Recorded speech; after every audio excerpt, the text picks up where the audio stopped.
Со ракавици и вреки за смет, голем број волонтери денеска ја почнаа тридневната акција за чистење на државата. Во Скопје таа стартуваше во околината на прекрасниот аквадукт, кој наместо туристичка и историска атракција е претворен во дива депонија. Поради волонтерите овој простор барем денеска не изгледаше тажно.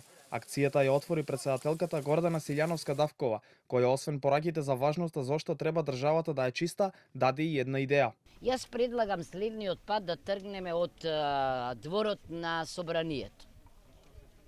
Сте виделе како изгледа дворот на Собранието? Дури и многу пати сум велела дека состојбата на културата се гледа по жардинерите пред Министерството за култура. Не сум ги видела одамна, иако е во моето мало, ама тоа треба да бидат цвеќиња.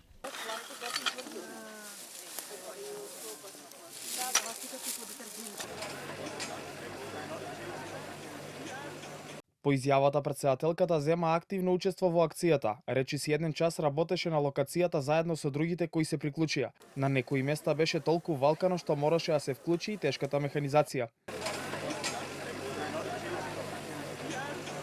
Тука беа и повеќе министри и градоначалници кои испратија пораки за тоа зошто толку е важно да се чисти. Ваквите акции во кои сите заеднички покажуваме иницијатива, волја и подготвеност за соработка треба да бидат дел од нашето секојдневие.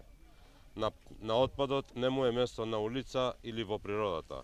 Сите ние имаме одговорност да создаваме еколошки едуцирани генерации, со што ќе ги намалиме предизвиците со кои тие во иднина ќе се соочат.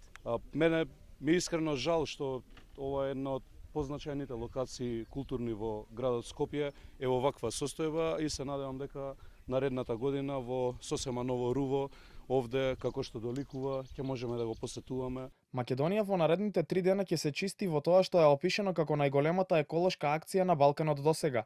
Над 20.000 волонтери ќе работат на 500 критични локации. Инаку Македонија е позната како убедливо највалканата држава во Европа каде што во огромен дел од земјава нема регулирано управување со отпад, а тоа во комбинација со екстремно ниската еколошка свест резултира со неброени диви депонии кои се наоѓаат дури и во националните паркови.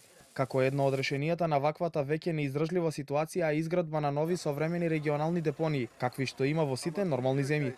Мислам дека е време да сватиме дека генералка викенд треба да прерасне во генералка 365 дена.